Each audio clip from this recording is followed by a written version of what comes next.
All right, let's just jump right in. We're going to look at the real math today behind why upgrading to that shiny new luxury SUV could actually be a massive, disguised financial disaster. You know the exact feeling I'm talking about. You've worked insanely hard, you've saved up a really good chunk of change, and you're thinking, it's time. I deserve this. And look, there is absolutely nothing quite like that new car smell. But today, we're stripping all that emotion away. We're looking strictly at the hard data, putting a depreciating asset head-to-head with a wealth-generating machine to see exactly what happens to your money over the long haul. So it really boils down to one ultimate question. Are you willing to trade a literal, life-changing fortune just for some temporary status? Now, I know that sounds a bit dramatic right off the bat, but by the end of this explainer, you're going to see exactly how a single, completely normal purchasing decision today echoes through the next few decades of your life. We are literally talking about a 10 crore secret here. The stark difference between looking rich today and actually being wealthy tomorrow. Seriously, is that new car really worth giving up 33 crores? To really visualize this, let's look at two totally different paths. On one hand, we've got Rahul. He's chasing that Instagram flex with a brand new car.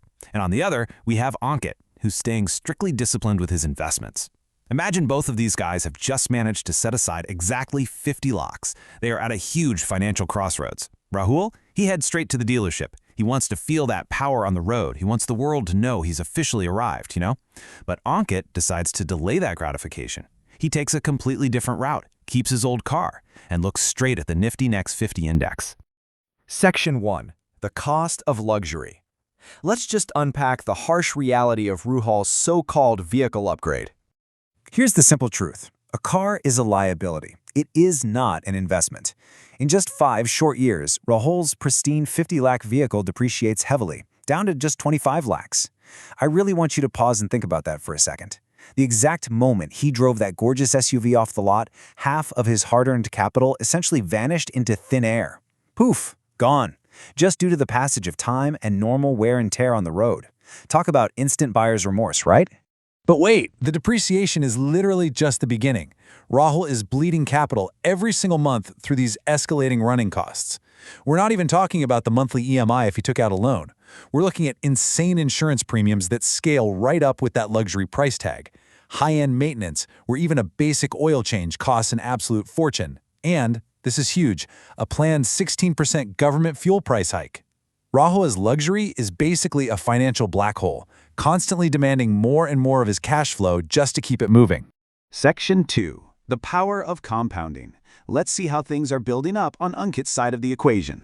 So, while Rahul is stuck in traffic paying premium service center bills, Ankit has quietly deployed his entire 50 lakhs into the Nifty Next 50. Now, historical data points to a very realistic, consolidated return expectation of about 15% for a diversified equity portfolio over the long term. Notice what he's doing here. He isn't chasing wild, volatile meme stocks or jumping on some fleeting social media hype train. He's simply utilizing high-conviction data and letting his money do all the heavy lifting. And guys, this is where the jaw-dropping magic of compounding really takes over. In year 0, Ankit starts with the exact same 0.5 crores as Rahul. Fast forward 20 years, compounding at that 15% return, and he is sitting on a massive 8.18 crores. But if he holds his nerve, right? If he keeps his patience and discipline for 30 years, that same initial investment balloons to an astounding 33 crores. Meanwhile, Rahul's car has long since depreciated to essentially zero. It's just scrap metal. Section 3. Calculating the hidden costs. The wealth gap between Rahul and Ankit actually gets even wider here. Because remember those maintenance expenses? If Ankit takes the 10,000 rupees a month that Rahul is wasting on routine luxury car upkeep and drops it straight into a monthly SIP, a systematic investment plan, the math gets absolutely wild. Ankit isn't doing anything extraordinary or risky here.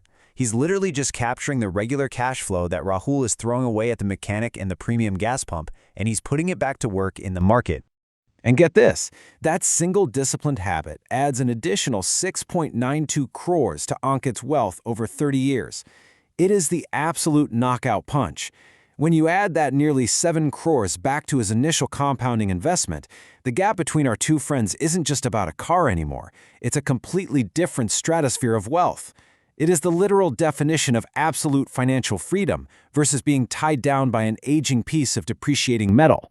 Section 4. The psychology of wealth creation. Let's dive into why so many people actually still choose the car over the compounding. Because if the math is this obvious, why are the roads packed with 50 lakh SUVs driven by people who definitely aren't multimillionaires? Well, it all comes down to market psychology. Most people don't buy value. They buy into a narrative. They buy that luxury vehicle because everyone else in their circle is doing it. They're chasing that immediate dopamine hit, the urge to look wealthy today. And in doing so, they completely sacrifice the quiet, unshakable confidence of actually being wealthy tomorrow. And look, in an economy facing serious pressure from inflation and a depreciating rupee, you absolutely must be smarter than the crowd. Economic reality is constantly working against your uninvested cash and your depreciating assets. If you're buying things that lose value faster than inflation rises, you are fighting a losing battle. The smart strategy, honestly the only truly reliable strategy, is consistently buying real value that outpaces those economic headwinds.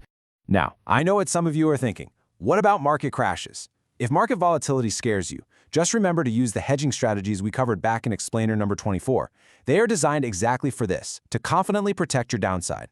You don't have to fear a sudden market crash if you have a structured, mathematical plan in place. You can secure your capital while still remaining fully exposed to that incredible upside we just saw on Ankit's chart. So before you go and sign those papers for a shiny new ride, ask yourself what kind of future you truly want to build. Do you want a short-term flex that ultimately depreciates down to zero? Or do you want a real asset that eventually pays for your total financial freedom? The math doesn't lie, and the choice is entirely yours. Thanks for joining me for this explainer, and remember, always look for real value before the rest of the world wakes up.